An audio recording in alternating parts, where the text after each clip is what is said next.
All right, so let's get to the second topic. I saw in the news that the president of Romania will be visiting Africa. I believe he's going to make a stop in three different countries across the continent, which is very interesting because this year alone, we've seen several high ranking leaders from different parts of the world come to Africa. For example, we had the Vice President of the United States, Kamala Harris. She was in Africa. I believe she was in Ghana and some other countries across the continent. Secretary of State Anthony Blinken, he also came to Africa this year. We've also seen the president of Iran. Iran was in Africa. Um, we also saw, I think that was last week or 2 weeks ago, we saw the Prime Minister of Germany, Olaf Scholz. He came. I believe Italian Prime Minister also, Giorgia Meloni. I believe she has come to Africa. Several of them have come to Africa this year. And then, other than those visiting, we've also seen several summits for Africa. Like last year, December last year, we had the US Africa Summit. This year, we've had Russia Africa Summit. We've had Saudi Arabia Africa Summit. I believe we've also had Europe, like the EU Africa Summit. Why I'm bringing this up is because we've been told over and over again that Africa does nothing to help the world.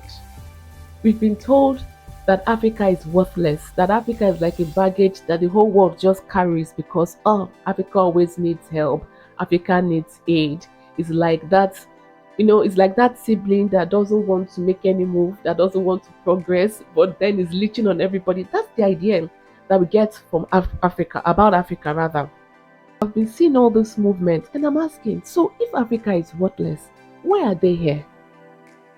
If Africa is so irrelevant, why is the United States here? Why is Russia here? Why is China here? Why is the EU here? Why is Saudi Arabia? Why is Iran? Why is everybody coming? To the best of my knowledge, nobody likes to hang around worthless folks. Nobody likes to hang around people who bring nothing to the table. No one likes a leech. So if that's the case, why are these people in Africa? If Africa is so bad and so irresponsible and so worthless, why are they here? The problem with us in Africa is that we've been wired to view ourselves as inferior. So it's very easy for us to believe that yes, when they tell you Africa bad, bad, bad, we say yes, Africa bad, bad, bad. They tell us Africa worthless. We say yes, Africa worthless. We've been so wired to view ourselves as inferior to everybody else that we take a narrative that does not do us well. And this has been done successfully through the media and our educational system. But things have to change. Why? Because the world is changing.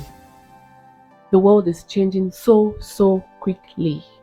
I remember back in February when the president of China, Xi Jinping, he visited Moscow to see the president of Russia, Vladimir Putin. And when he was leaving, he said something to Putin that stayed with me. He said to Putin, he said that the changes that the both of them are making together in the world is once in 100-year change. And it's true. The world we are living today is completely different from the world that has existed since, say, the Second World War. A lot of things are changing and things are changing quickly. Maybe you feel it. You're noticing that suddenly there's this discontentment among people in your country. People are tired of the status quo. People are tired of having Africa be. In fact, that's one of the reasons I started this show. Because I've seen that the world is changing and the people are tired. The people actually want change. And so I'm bringing that up because right now we're in the formative moments for the new world order. The era of a unipolar world where it was just United States calling the shots has changed. If you had any doubt, what happened with the Russia-Ukraine something last year when most of the world didn't follow the United States and Europe with their sanctions? That should have told you that indeed the world has changed. Even earlier, some months ago, Anthony Blinken made a statement to that regard that the unipolar world is gone. Last week or 2 weeks ago, Biden, the president of the United States, he made a statement to that regard that the world, the unipolar world is gone. So what everybody is trying to create now is a new world order that is going to favor them. And that's why I'm bringing this to your attention in Africa. Because now is our best opportunity. I'm telling you. Because as the world is forming, the new world order is forming. When it forms, it's going to dictate the next decades. This whatever system that forms now is going to be the system the world is going to run on for the next decades. So it's in our interest to make the most of this moment. In fact, let me say this to you, Ian. We as Africans must refuse what we have been getting for the past 600 years. And to do this, we must build. And to build, we must change our mindset. Picture this. There's a person who has never seen his reflection in a mirror before, ever. And then the only mirror this person has is a distorted mirror. You know those mirrors that that make your head will look so big and your body so small. Well, that's the only mirror that this guy has. And so every day he looks in the mirror, he sees his head as very big and his body so small. That's what happened to Africa. We were given through our educational system and through the media, we were given a very wrong image of ourselves and we bought that ideology. But right now we have to break that mirror and throw it because to change this continent and to create a continent that we'll be proud of, we have to change our mindset. We have to radically alter our ideology and the way we view ourselves. Listen, Africa is not inferior to anybody. Yes, a lot of countries have far advanced with technology, with science, and everything. Yes, I agree. But that doesn't mean we are inferior. The African civilization is not inferior to the Western civilization or the Chinese civilization or the Latin America civilization. No, it's not. So we need to begin to think differently. We need to begin to think differently. We are not worthless. Please, when next somebody tells you that Africa brings nothing to the table, help me ask them, what are their leaders doing in our countries then? If Africa is so worthless, why are they hanging around us? Because you do not hang around people that bring nothing to the table. You do not hang around people that offer nothing. That's not the way life works. And especially not geopolitics. It doesn't work that way.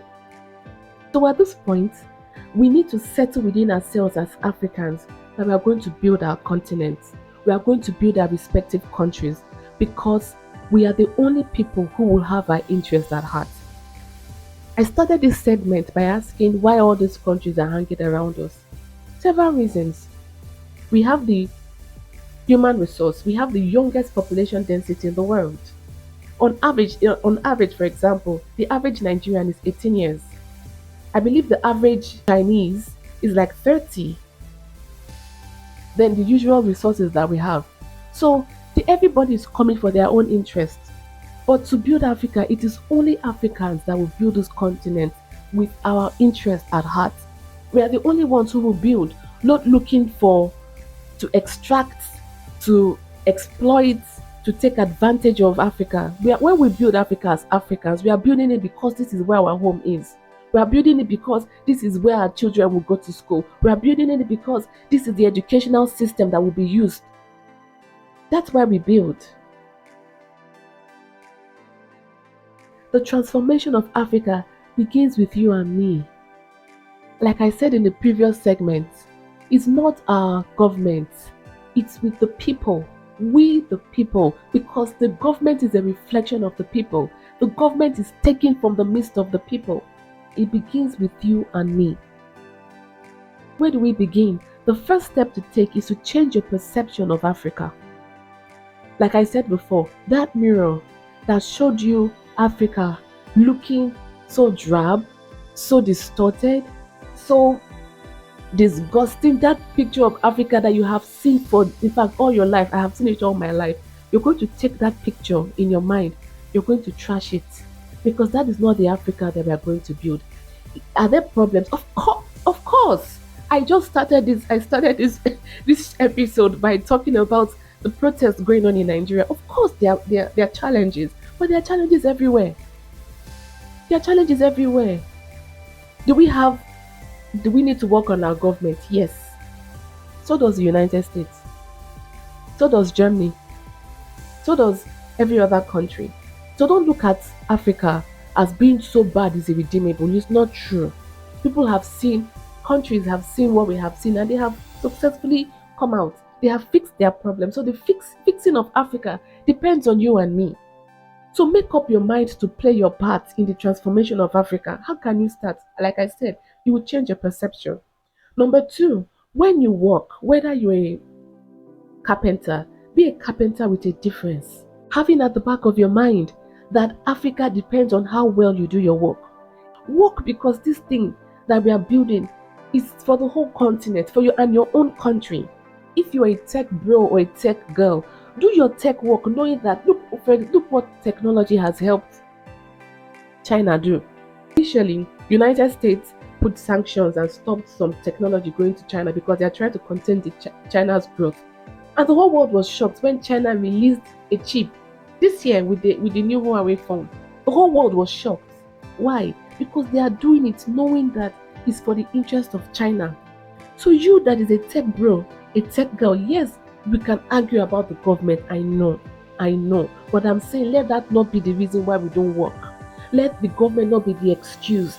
If it means that we are going to work harder than every other country in the world, let us do it. And that's why I'm doing this show. I have a full-time job. I'm still doing this one because I know that this is existential. Africa needs to get it right now. If not, what we have been seeing for 600 years, we will see it well into the future. But if you want to change this continent and completely transform it, that the whole world will be shocked at the transformation of Africa, me and you, we need to begin to make decisions that are beyond ourselves and for the good of our own countries and the continent at large. Another thing that we can do is media. Like I said, the two areas that so successfully destroyed our perception of our continent was media and education. Media. Right now, media has been democratized.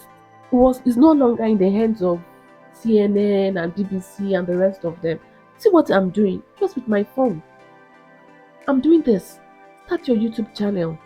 Start a blog. Start a podcast. Start your Telegram channel.